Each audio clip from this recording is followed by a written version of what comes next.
So now, without further ado, it is my pleasure to introduce today's first speaker, Chris Jackson, a seasoned political poster and senior vice president of Ipsos's political polling team. Chris, you have the floor.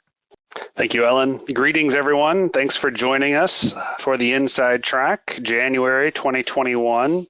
Couple things have changed since we last talked. We'll go through a lot of that and a lot of our latest public opinion data and how even though a lot of things have changed, a lot of things haven't changed too. So we'll get into that in just a moment. Like Ellen said, if you have any questions, I certainly encourage you to use the Q&A field. Go ahead and log them in whenever, and we'll get to as many as we can at the end. Certainly email you if we're not able to get to your question. So what's the agenda? First, we're going to talk about what's happened in America in the period since the election to now, essentially in that period after Joe Biden won the election before his inauguration. We'll talk specifically about the riot at the Capitol or the assault on the Capitol, about sort of an emerging schism within the Republican Party. There's some disagreement about its future moving forward. And then look at the start of the Biden presidency and how the public is responding to Joe Biden since he's assumed office. So first, America in the last couple of months. Well, the first thing and the most sort of dominant is that the pandemic continues to rage across the country. We've seen new cases hit all-time highs in the last couple of weeks. And while it's been trending down in the last few weeks, we've actually seen the death tolls increasing because there's a little bit of a lag there. And I think this really colors a lot of what we see in the rest of the data here is that the pandemic is still very much with us. It's very much affecting all of us. And even though a lot of people have really made some significant adjustments in their lives, it really colors everything we see. And in sort of that impact on their lives, we can see from our survey data that it's increasingly touching people in their sort of day-to-day lives. Our latest data, actually, which will come out tomorrow, shows 80% of Americans know someone who's tested positive, 35% know someone who's died of COVID. So, virtually everyone in the country knows someone. 1 out of 3 knows someone who died. And if we sort of take the actual case numbers and project that out, we see only about 7% of the country has actually had COVID, at least tested positive for having COVID at this point. Probably a lot more people who've had it and didn't necessarily know it haven't been tested positive. But still, it sort of speaks to how, we've seen 400,000 deaths, and yet it's only 7% of the population who's been tested positive at this point. So there's still lots of potential damage that the pandemic could wreak.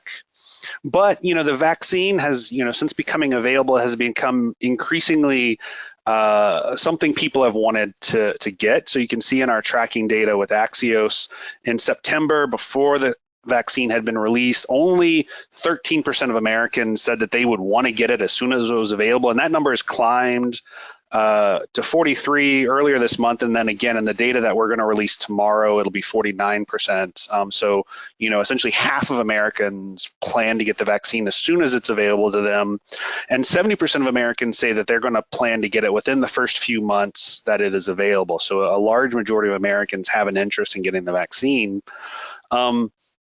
And it's probably important to get the vaccine because what we've seen is that some of the preventative measures that the United States had gone about to try to minimize the pandemic have really started to fall by the wayside.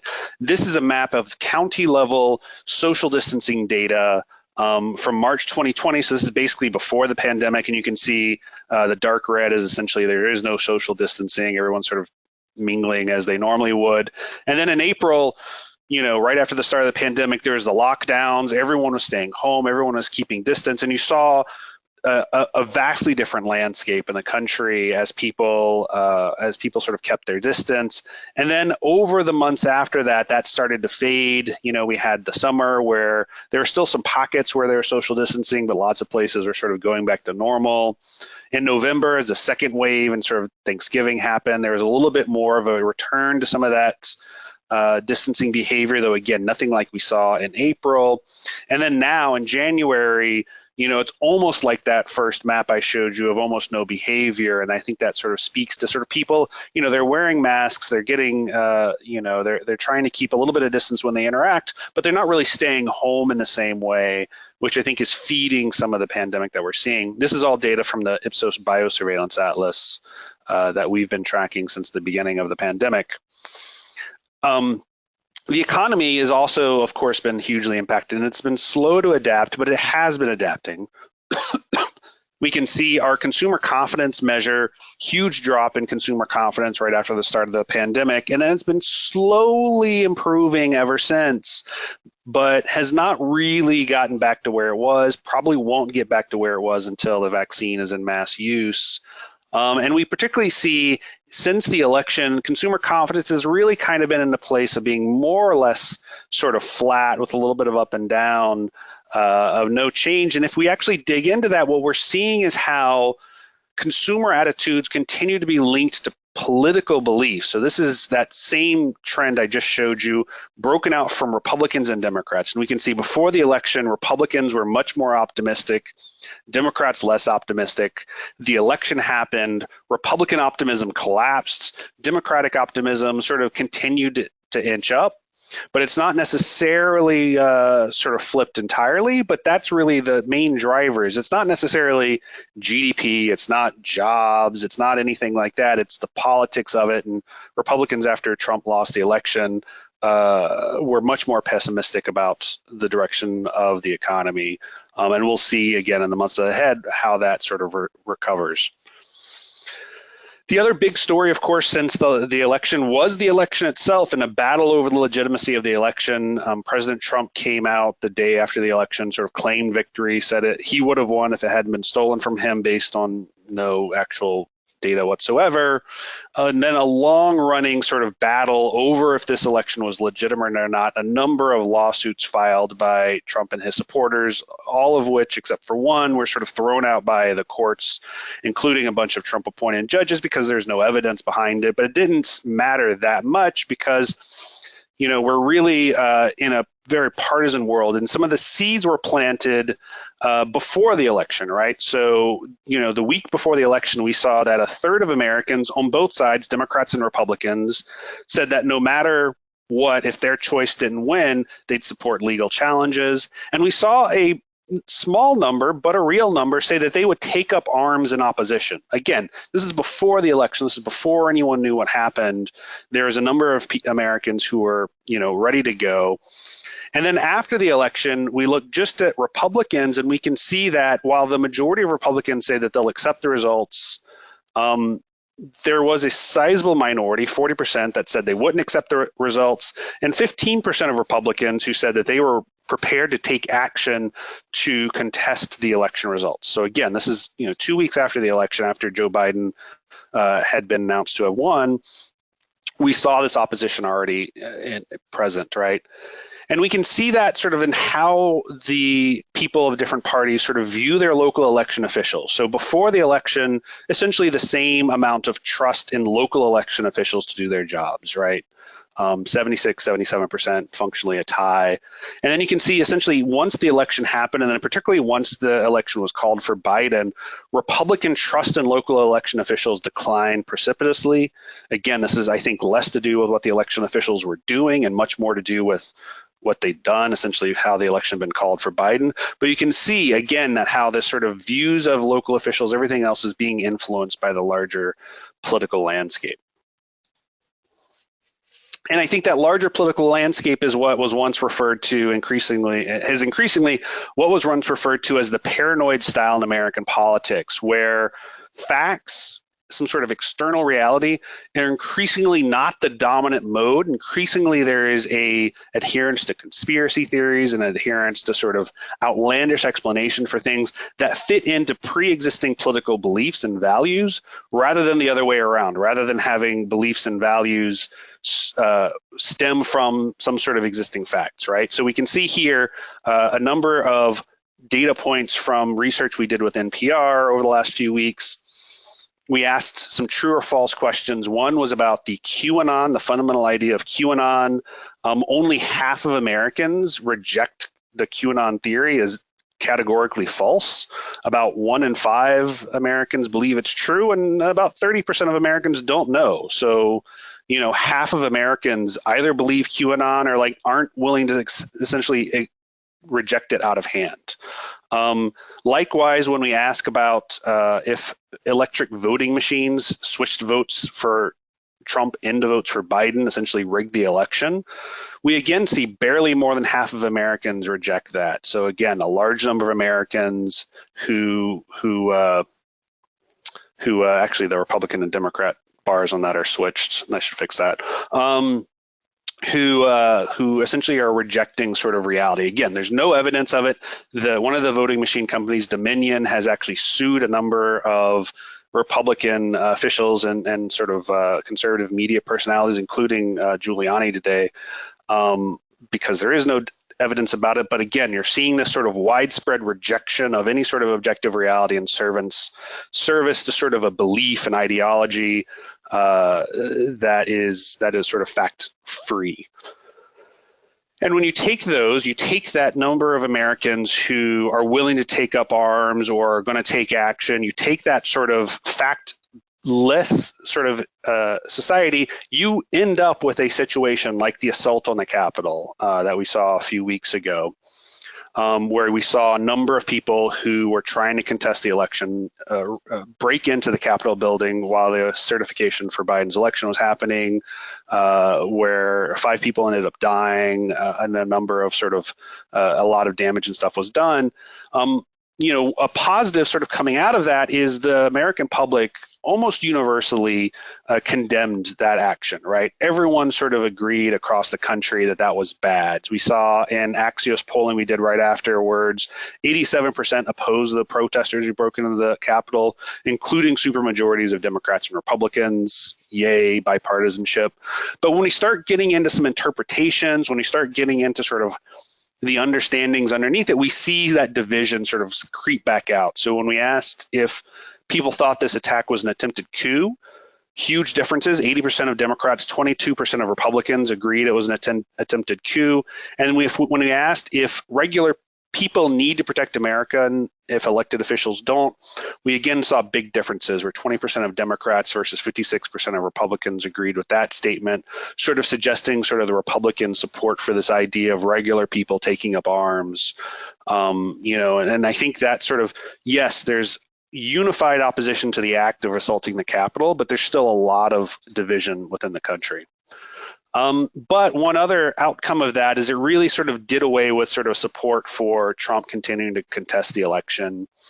In the days immediately afterwards, we only essentially saw just over a quarter of Americans continuing to support Trump's efforts, mostly Republicans. That number significantly down from just after the election. So the assault on the Capitol really was sort of a death knell of support for Trump's efforts to contest what was happening, which leads to sort of this idea that there may be sort of a schism emerging within the Republican Party, within the GOP.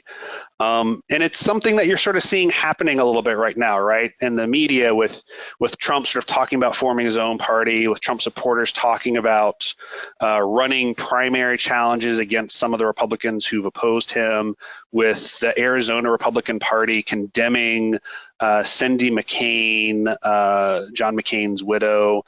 There's lots of sort of evidence that this is happening. And when we asked people, actually, do you think of yourself as a traditional Republican or as a Donald Trump supporter, we saw a bit of a division, right? So among Republicans, a little over a third think of themselves as a Donald Trump supporter first, versus a little over half who think of themselves as traditional Republicans. And while when we look at sort of what happened in the Capitol, there's not huge differences. There are differences, but they're not huge differences in terms of how they sort of viewed those events. The big difference between the sort of Trump base and traditional Republicans is really about the future of the Republican Party. Among sort of traditional Republicans, there's a lot of division on sort of Trump's effects. 50-50 essentially on the idea that Trump damages other Republicans' ability to win, that the party's better for Trump in it, that Trump should be the 2024 candidate. versus among Trump's base, who are 100% in favor of Trump and 100% oppose the idea that Trump is bad, right? So you have this sort of dynamic happening within the Republican Party of sort of what's the future of the party? Which way does it go? And I think you see that even playing out at elite levels where Senate Minority Leader Mitch McConnell is sort of distancing himself from Donald Trump because while he realizes the Trump base is important and necessary for winning Republican primaries, it's much harder to win general elections with that base than perhaps with maybe a more open, big tent sort of view of Republicanism. And I think that's one of the things we're going to have to watch in the next couple of months is really sort of how that ends up playing out, how that ends up sort of lining up, and does the rest of the Republican Party pull into sort of this Trump-esque mold, and does that become the direction of the party, or do some of these establishment Republicans are they able to sort of pull it away from Trump? I think right now, the majority of the Republican base certainly seems more on the Trump side than not. But I do think it's very much still an open question on exactly how this all plays out. So that then takes us to the start of the Biden presidency. So Biden has been in office for 5 days now, and he's already done a bunch of stuff, and we've already done actually 3 sets of polling about it. So first off, Joe Biden enters the office with generally positive job approval, not overwhelming, certainly not a great honeymoon where, he starts off with 70, 80% job approval, but he's above water. That is, his approval numbers are higher than his disapproval numbers. For comparison's sake, we've seen Donald Trump's approval declining, particularly after the assault on the Capitol. So it sort of has a little bit of that juxtaposition.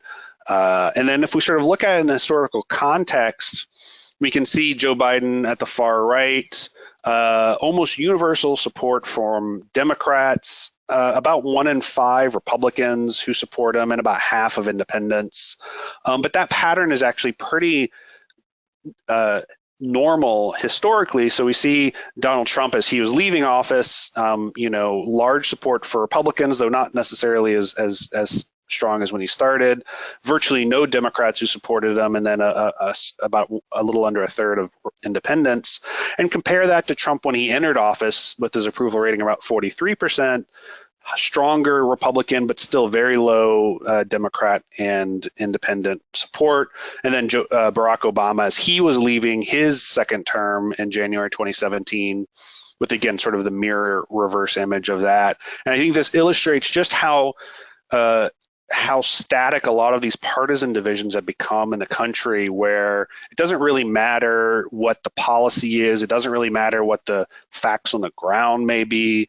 This sort of baked in partisan response where Democrats are favorable to Democrats and hostile to Republicans, and Republicans are the reverse, hostile to Democrats and favorable to Republicans.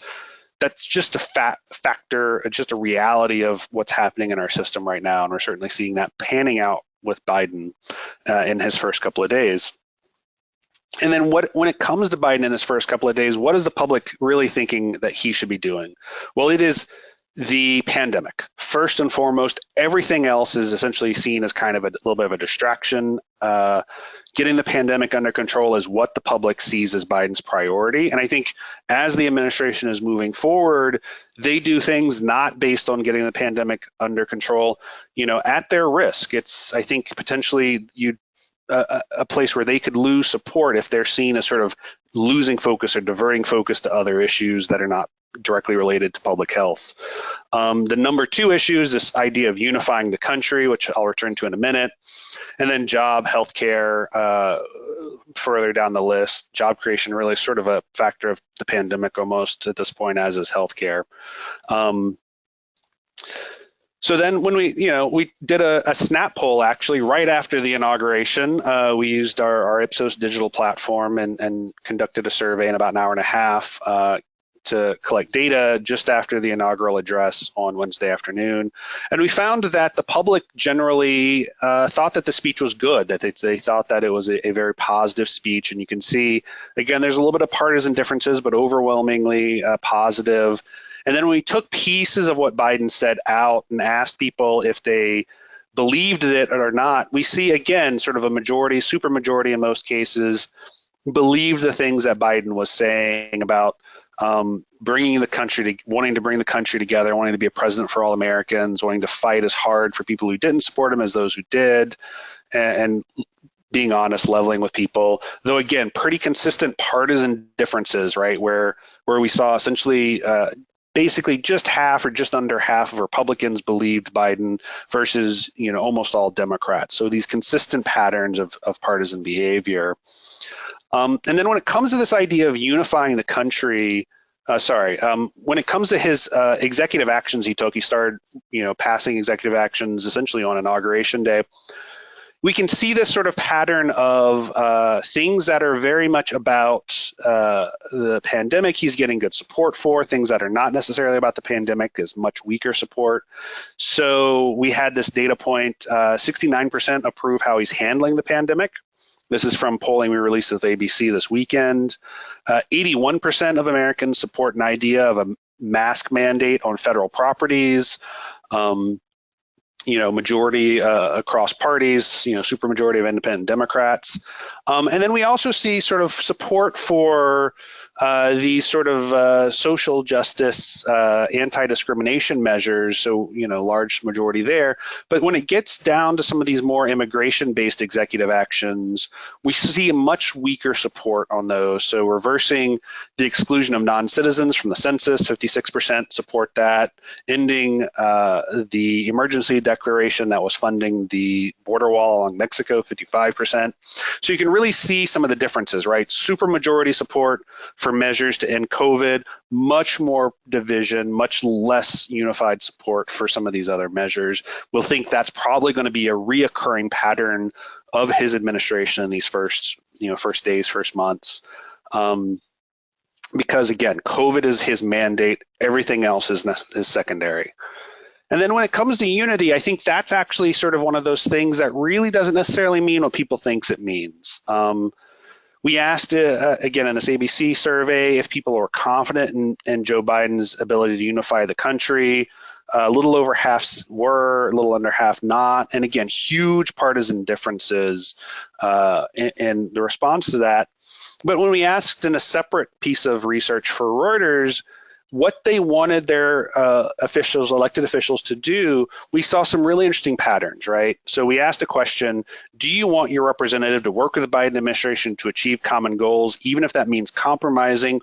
Or do you want your representatives to oppose the Biden administration, even if it means government can't respond to issues? And then we put sort of people who are not sure in with those as well.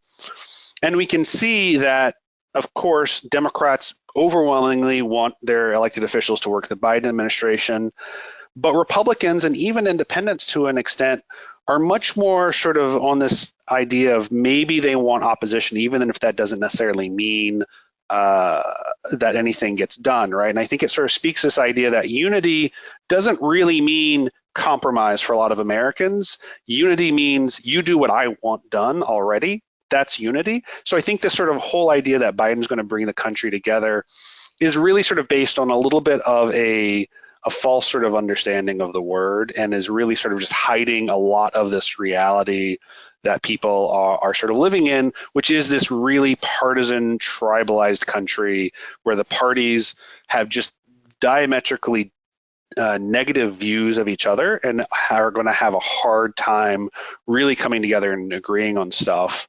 But I think when we're speaking of the Biden administration in the next couple of months, it's, I think, less going to be judged on these unity sort of measures and more on the public health COVID thing, because that's the number one priority for Americans. So all of our research, again, is available on our website. You can find it at ipsos.com. We're doing just a ton of stuff. We're releasing several new pieces of research each week. We certainly send a lot of this out to you, but you can certainly find it. We're always we're also always available if you have any questions. And with that, questions. Let's see.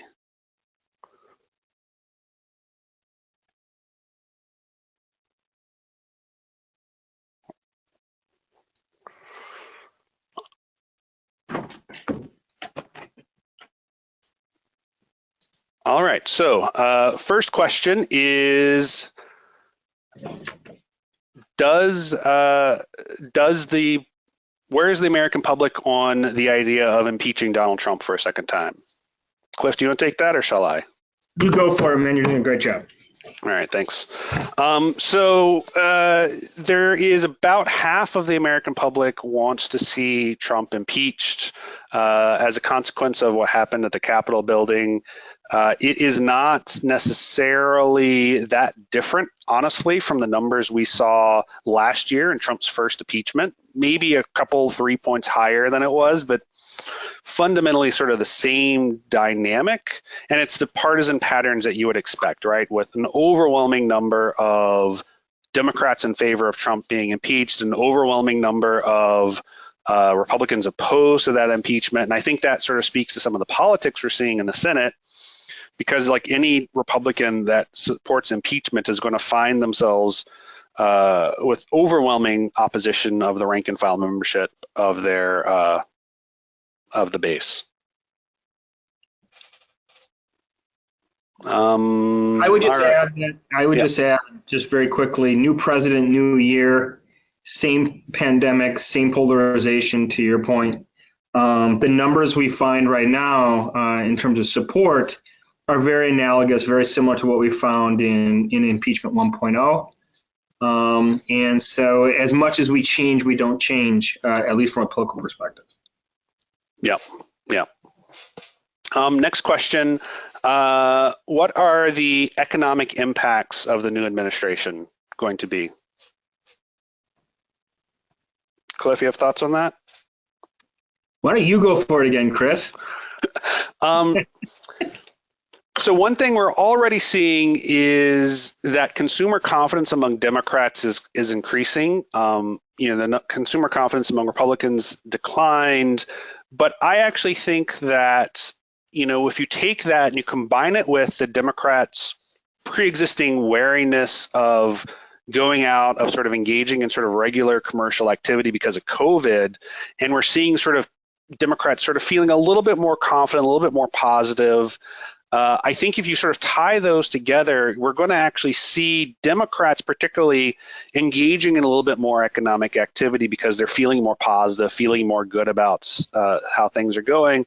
And Republicans, because they weren't actually as bothered by the coronavirus to start with, I don't think we're necessarily going to see as much of a depression of their activity as you would see otherwise. So I think that we'll actually see some, generally speaking, positive movements. And I think if you just layer on top of that the vaccine getting out there, I think that's when you're really going to start seeing sort of more supercharged activity. I don't know, Cliff, if you have. Yeah, I just think that, once again, we don't know. I think there's, let's just put in the huge question mark that we have just in general when it comes to economic activity. You have politics overlaid with the pandemic itself. They sort of play off each other, but they reinforce each other. I think we're, definitely from a policy side, which I think is what we can talk about the most. Democrats have always had a stronger orientation towards the government pump priming the economy. I think we've seen that with the stimulus check thus far. You see with some of the proposals already in the pipe or in the queue to pump prime once again the economy. So from that perspective, again, we're not economists here, we're pollsters, but we know from a public opinion standpoint and from a policy standpoint, Democrats obviously are more oriented towards a government-centric solution to problems. And I would even go as far as saying when it comes to the pandemic itself, much more of a notion of a centralized, sort of synthesized, organized focus on the pandemic at a national level versus letting the states sort of like deal with the problem independently of each other. So once again, really hard to say what will happen. There's a lot of vectors there, but definitely from a policy orientation and then from just public opinion orientation, Democrats are always more state or government centric in their policy prescriptions. Thanks. Next question. On the executive actions, how did you count answers from people who did not know the content of the action, or did we explain it to them because they're kind of obscure? One, we only selected the executive actions that we thought were a little bit better known, so we didn't get into some of the really sort of niche ones. The actual verbiage was a bit larger with more explanation in it than what I showed on the slide, but we also let people say don't know. And, just I didn't show that in the slide for simplicity's sake, but that was certainly an option for people to say that they didn't know something and opt out of answering it. Next question, what do you think Mitch McConnell will do? He's a traditionalist, but will he vote to convict, I assume Trump? I hear there's a lot of pressure for Republicans to acquit. Cliff, do you have any connections to McConnell? No, but I just think that that's the difficulty of the political calculus at this point. You showed that slide that essentially, shows that the establishment Republicans represent about 56-ish, 55 to 60 for the sake of argument percent of the base, and the Trumpian wing is 30 to 36%. I think the slide was showing 36%. And this is the difficult calculus, right? There's a lot of existential questions about the Republican Party. Does it stay together as is? Could you have a splinter party coming out of it? America First Party led by Trump or led by, Trump-like figures. And we don't know. That there's a huge question mark there. They definitely are in a existential crisis at this point, and all political leaders, whether they be Democrats or Republicans, but especially Republicans at this point, are trying to suboptimize, in the short term, but hopefully to optimize in the long term, which means to be reelected. And so, I think the calculus is going to be. Do I remove a threat in the short term and can I smooth it over in the long term with the base?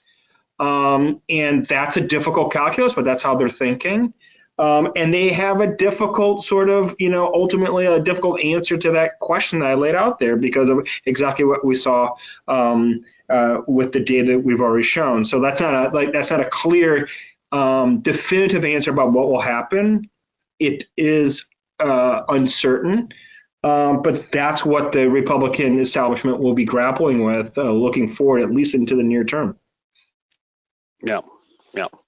I think, Mitch McConnell is an extremely savvy political mind. He very much understands, these dynamics. And he's trying to figure out that path through, like Cliff was just laying out. On the Trump impeachment, is there a whip count around getting 2/3 of the Senate? Is it a positive 2/3 vote required to bar Trump from running again? I have not seen any actual whip counts. I've also not seen anything that suggests they're anywhere close to getting 2/3 of the Senate to vote for convict. Remember, it's 50-50, and Harris is the tie-breaking vote right now. I think even if you take the Republicans who've ever said anything unnice towards Trump, you're still talking about, 55, 56 votes. And that's, I think, the most optimistic scenario. So, I don't think there's any real way that again, absent some sort of, huge schism like open fighting in the GOP, there's no real path to that 2/3 majority needed to convict. Any observation about how Latinos or Hispanics stand out in terms of the last few months? Well, that's actually been one thing we've seen a lot of the coronavirus stuff is early on the Black community was the population that was impacted the most strongly by COVID, but that's actually been a little bit surpassed by the Hispanic community. When we asked that question about if you know someone who's died, for instance, for a long time, the African-American community had the highest rates of knowing someone who died of COVID, but now it's essentially the same with Hispanics and Black Americans, both just under half of people in those communities know someone who's died. So there is very much that sort of Hispanic community has been sort of feeling that impact. When it comes to some of these political variables, the Hispanic and Latino community continues to be more Democratic than not, but it's not certainly overwhelming. It's sort of like 55% Democrat to 30% Republican. And I think that's why, what feels like forever ago, there was a lot of Republicans who were talking about making big inroads with the Hispanic community. And we even saw Trump actually made some gains, most notably, of course, with the Cuban community in South Florida, but even among the Rio Grande Valley in South Texas, there was a lot of people. And what we're seeing among Hispanics particularly is their biggest priority is actually not really COVID so much as it's jobs and employment and the economy. And that's been the factor with Hispanics for a long time, and it continues to be. Hope you share polling data on the impeachment trial so we can understand if the Republican Party will split or not, as Cliff is describing. We'll probably continue doing polling on that. We don't have anything on it on the books right now, but I'm assuming that we'll probably will. I think they just announced that they're going to start the Senate trial next week. I believe I saw that somewhere recently, so we'll keep tracking it. And then we're also very interested in sort of continuing to track this sort of, what does it mean to be a Republican? What does the Republican Party mean going forward? That's going to be something we're going to revisit, I think, a couple of times over the next couple of months. Yeah, but I think that's an interesting point. The trial itself is a very important, crystallizing event potentially, where you're forced to define your position, right? And so we'll see what happens ultimately as political leaders and politicians make their decisions. Now, I'm not suggesting necessarily that the Republican Party is going to splinter. There's a lot of arguments out there that that you're going towards two parties, one party that was more cosmopolitan and pluralistic, and another one that was more America first, more nationalistic. Could that be part of this process that we're seeing and we're experiencing? We don't know. Parties are also rational and savvy and cynical in some ways as institutions, as institutions and political actors, and we'll see what ultimately happens. But definitely, definitely the next few years will tell a lot, and we at Ipsos will be tracking that. We have a project now that will be doubling down and really focusing on that, looking at those differences by whether you're an established Republican versus a Trumpian Republican, a Trumpist, let's say. But I would go as far as saying that, the Democratic Party is all about its victory now, right? Really focus on that, focus on the Biden administration. But the same sort of pressures are there as well. And so we have to understand there's a moderate wing and there's a progressive left-leaning wing that many times are at odds with each other. There was more open warfare a few years ago, but it's there as well. And indeed, the polarization, the divide we're seeing goes both ways. It's on both sides. And that's something to just keep in mind, is that as we watch the Republican Party unfold, what happens with it, there's the other side as well. Sorry. Yeah, to the point Cliff was just making, that same question, if you look at the Democratic side, you see almost a mirror image where about a third of Democrats identify as liberals first and foremost, and then about half as more moderate or traditional Democrats. So that same sort of division exists. They're just not quite pulling apart in the same way at the same moment. Unlike what we saw, for instance, in 2016-17, when there was sort of the Bernie wing versus the Clinton wing that were sort of fighting about what the future of the Democratic Party was. Do we have any data about initial acceptance expectations for Kamala Harris as VP? Not so much. We have favorability approval ratings. Her numbers are just below Biden's, so right close to 50-50. What we do see, though, is that responses to her are kind of even more partisan than Biden. So like that slide I showed you where a little over 20% of Republicans supported or approved of rather Biden, fewer approve of Harris, and Harris's number among Democrats is actually a little bit better than Biden's. So, she's kind of a little bit more of a polarizing figure than Biden is himself, which again shouldn't be terribly surprising. Biden is an old white guy after all. He's visually just not threatening, versus Kamala Harris, who's a South Asian Black American from California. But we don't have a lot yet, but I think we will probably revisit that topic a couple of times. Given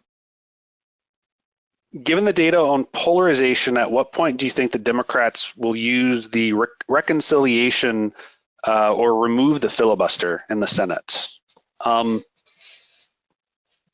Cliff, you want to take a swing at that, or shall I? You mean we're taking an over-under on whether filibuster remains? Yeah, I think so. That's an excellent question, and I think that leading up to it, we've seen on both sides of the aisle an erosion of those rules that ensured supermajority support for bills and other sorts of procedures, right? And the filibuster is one of the last ones.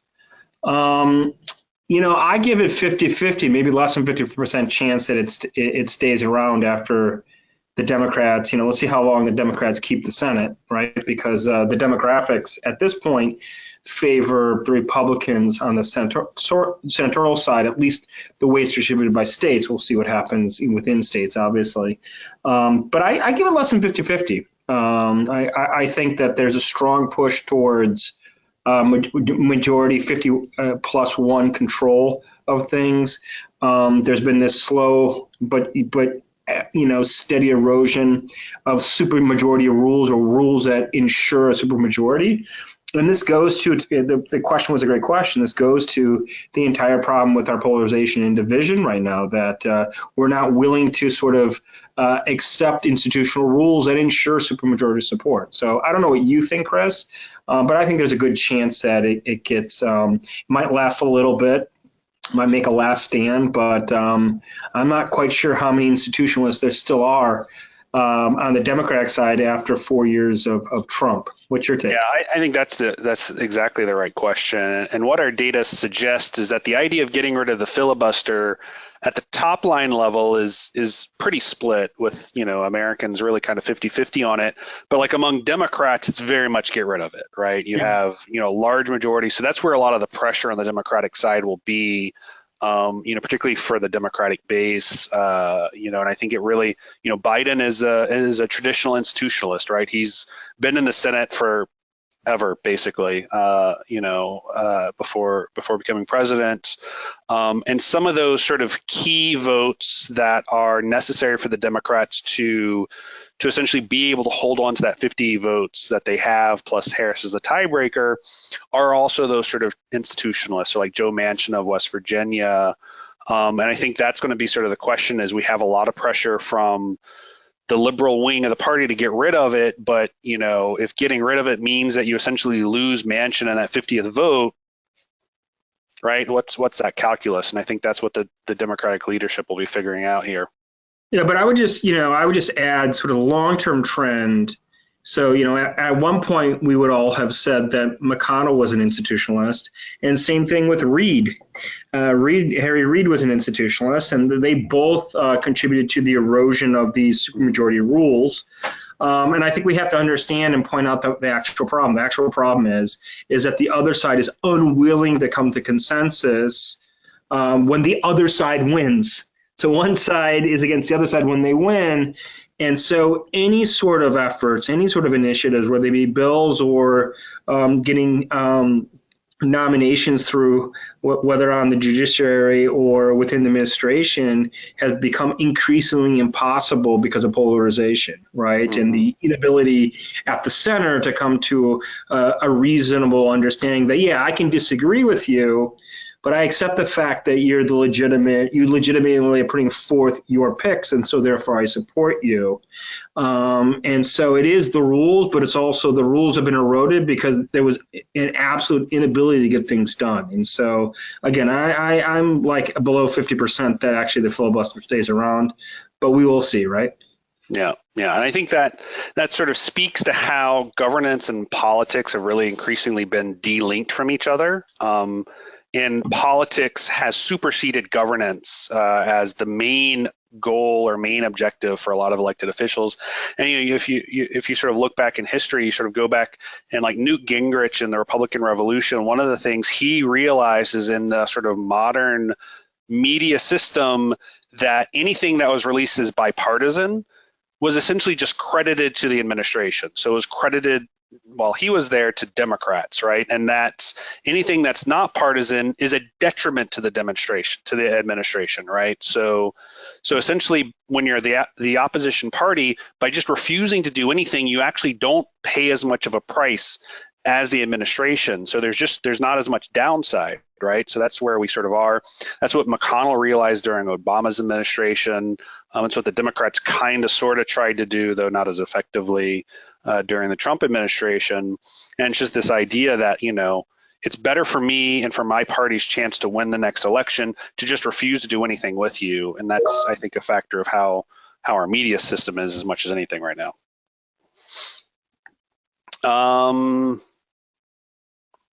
All right, last question. Do we have a plan to do the same sort of poll or analysis that we did of the GOP on their existential crisis with the Democrats, looking at progressives versus traditionalists? I think we probably will at some point. I think right now we're not, because sort of the attention's on the other side. We're doing this with our media partners, and they're very much interested in sort of what the main topics are in the news right now. But at some point Biden will get into a fight with the progressives in that side, and then I think that'll be a perfect opportunity for us to repeat this type of analysis. Yeah, no, I think that should definitely be part of our, let's say, regime of research and analysis this year. We're going to have to understand that. I and Chris both have said, there's just as much a chance to have a Trump of the left as a Trump of the right. Now, not saying that would necessarily happen here in the U.S., but the conditions, the public opinion conditions, are there. The widespread belief that the system is broken, that traditional parties and politicians no longer work for the average person, that the system is rigged, et cetera.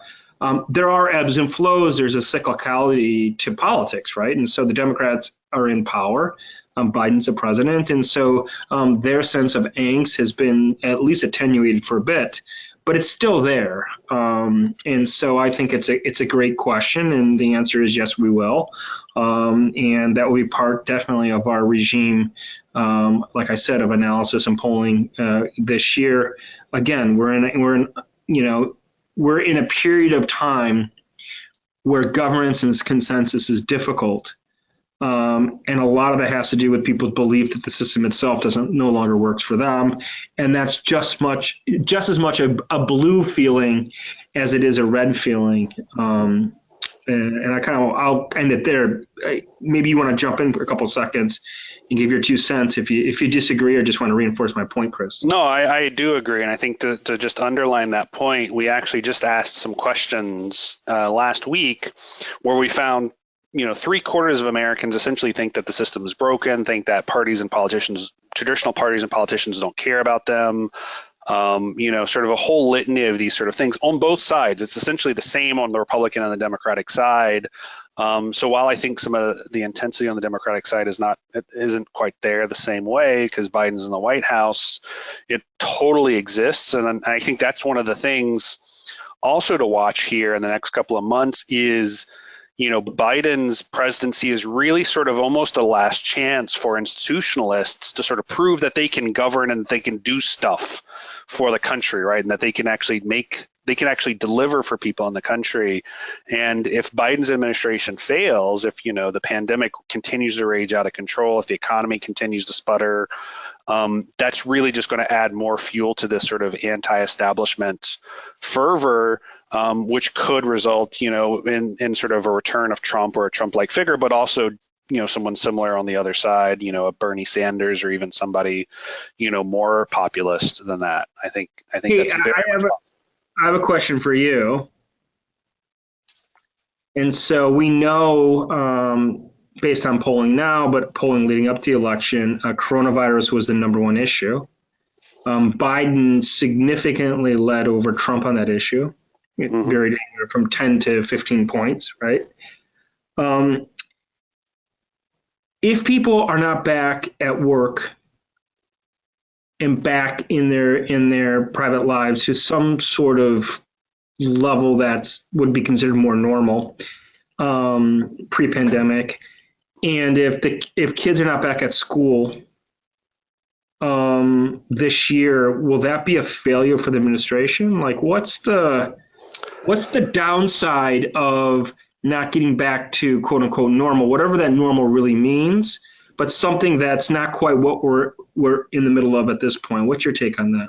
I mean, I think yes. And I think that Biden, he's on a clock right now. And I think right now the data we have suggests that Democrats are willing to give him until sometime this summer, maybe the end of the summer, independents a little bit less and Republicans less than that, to get this under control. And I think if, we're not seeing some sort of return to normalcy by this summer, we're going to see that really increasingly becoming a drag on Biden's administration, probably the entirety of sort of the Democratic Party, because of that, because that's what the public wants them to do. That's what they're elected to do. Yeah. So the question ultimately is, will the virus let him do that, right? Because what happens with new variants? We're already talking about double masking it, these sorts of things. Obviously, we're not experts in public health.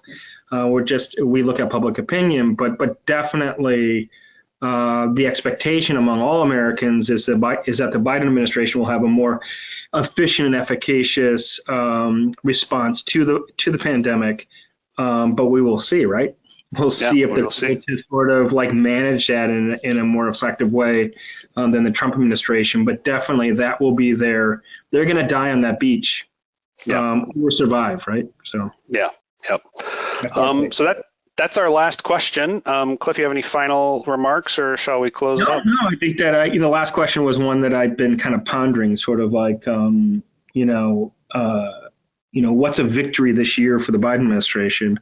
Victory would be getting back to some sort of normalcy. And I just kind of I was curious, we're riffing here, just curious what you had to say about it. Yeah. I think he's on the clock. He's got to get it done. He's got to get it done probably by this summer. So that's it. Thank you for joining us today. We will be back March 15th for the next one of these. We'll be doing them every 2 months or so for the time being. So we'll be able to check in about halfway through Biden's first 100 days, see how he's doing, see how the public's responding. If you do have any questions, anything else comes to mind, please don't hesitate to reach out. We will, as always, be at your service. Thanks much and have a good day.